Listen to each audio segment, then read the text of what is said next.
Hello out there. I'm Mr. Sulu of Star Trek. Millions of Trekkies around the world know him as Mr. Sulu. But George Takei is enjoying a brand new lease on life as a proud gay icon and internet royalty with over 9 million followers.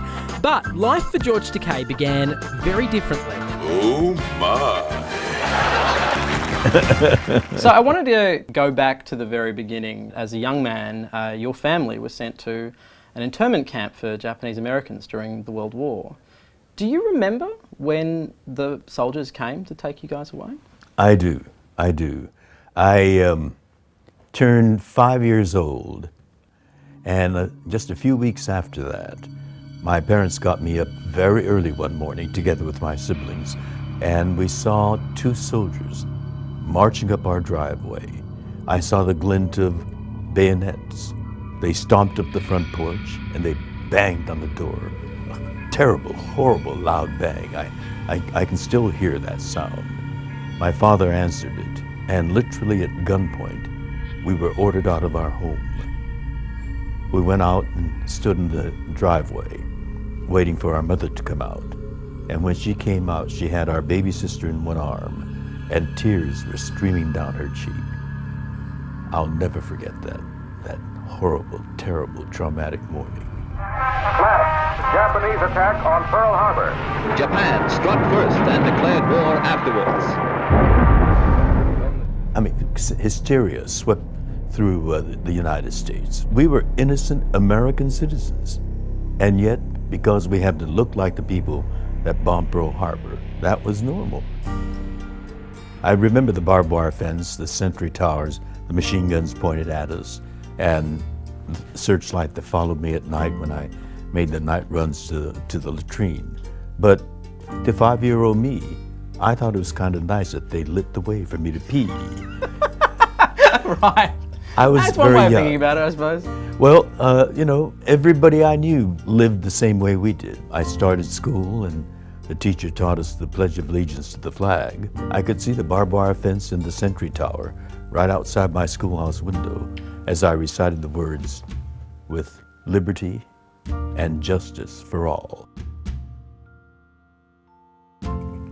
A normal person would react with a lot of hate towards your homeland. Did it change your opinion of America, what America means, what America stands for? Our democracy is a people's democracy, and it can be as great as a people can be, but it's also as fallible as people are. Our democracy is vitally dependent on people who cherish the ideals of our democracy. All men are created equal. And without enough of that kind of people that passionately believe in those ideals, we're in trouble. Trouble aboard the Klingon ship. Evidence of explosions. Massive destruction. For decades, Takei hid his sexuality for fear of losing a Hollywood career. I went to parties with beards, women. And yet the decision to come out publicly was partly driven by Governor Schwarzenegger and a decision he made. Tell us a little bit about that. Well, California passed the marriage equality bill. All it needed was the signature of our governor, movie star Arnold Schwarzenegger. But when the bill landed on the governor's desk, Arnold Schwarzenegger vetoed it. We were livid. You don't believe in gay marriage, and you just said now to me that you don't have a problem with it. His veto really was nonsensical because he said, I don't have a problem with it. I'm against it, but I have no problem with it. well, why did you veto it? So you are against it still? No, I have no problem with it. I have no problem with gay marriage, but I vetoed it. No, he had no good explanation, and we decided I've been silent on it much too long. A Star Trek star's stunning secret. I started noticing boys, and they were more interesting to me than girls. Sulu comes out of the closet. Actor and gay rights activist George Takei. Tennessee Republicans have proposed a Don't Say Gay law for Tennessee's schools. I'm lending my name to the cause. Anytime you need to say the word gay, you can simply say Takei. It's okay to be Takei. I can finally say what I've waited 40 years to say. fuck you, and the horse you rode in on. What's the deal with Bill Shatner and the rest of you guys from the crew? Is he somebody you love to hate, or do you actually kind of hate him? Well, you know, he's a difficult guy to work with. He's a charming guy, and when you first meet him, you know, he will sweet talk y'all. But every one of us have had problems with him. Why? Because he is, say we're playing a scene. Yes. And say you're... One of my lifelong dreams right now, yes. On the script, the dialogue is me talking and the captain listening. And of course, the director setting up the scene on me. He comes on the set and he sees that. And then he takes the director off to the side and they have whispered conversation. The director comes back and the camera is now on Bill. All right. His reaction to what I'm saying is the more important thing. And you know, maybe he's right once, or maybe even twice, but it happens consistently. I'm stimulating him. He and Leonard had a lot of tension going between them. TV Guide was doing a photo essay on Leonard Nimoy becoming Mr. Spock, the process of getting the makeup on. And so he comes in early and he's getting his makeup put on, and the photographer from TV Guide is capturing each step of that.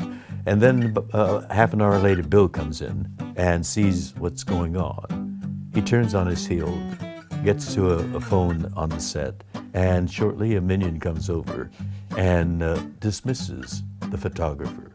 What? Apparently, Bill had written into his contract photographer approval on the soundstage. He exercised it. You've got to hear me! You mentioned Leonard, and of course we lost Leonard not that long ago. For people that don't necessarily know Leonard Nimoy, Spock, personally, what is the world lost? What was he like in person? Well, the word extraordinary is too often misused, but in the case of Leonard Nimoy, it's eminently appropriate. He was an extraordinary person.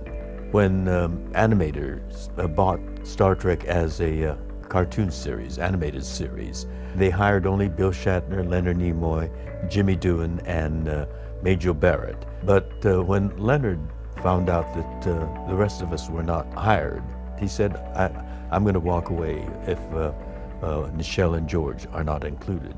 That's the kind of loyalty that Leonard had.